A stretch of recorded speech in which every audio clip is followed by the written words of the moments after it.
నిజాయితీ గల మత్స్యకారుడు. సముద్ర తీరంలో రాజు అనే మత్స్యకారుడు ఉండేవాడు.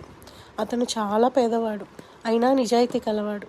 ఒకరోజు వల వేసి బయటికి లాగితే అందులో ఒక బంగారం చేప చిక్కుకుంది. ఆ చేప మానవ స్వరంలో మాట్లాడింది. రాజు, నన్ను వదిలేస్తే నీకు కావలసిన వరం ఇస్తాను.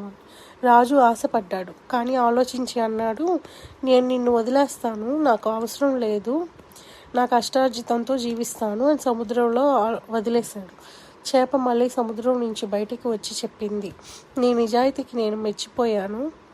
ఇక నుంచి నీ వలలో చేపలు ఎప్పుడూ కొరత ఉండవు, నీకు నీ కుటుంబానికి ఎప్పుడూ ఆకలి ఉండదు అని. ఆ రోజు నుంచి రాజు కుటుంబం ఎప్పుడు సుఖశాంతులతో జీవించింది. అతని నిజాయితీకి గ్రామం మొత్తం గౌరవం ఇచ్చింది. దీనివల్ల నీతి ఏంటంటే, నిజాయితీ ఎప్పుడూ ఫలిస్తుంది, లోభం మనిషిని కష్టాల్లో పడేస్తుంది.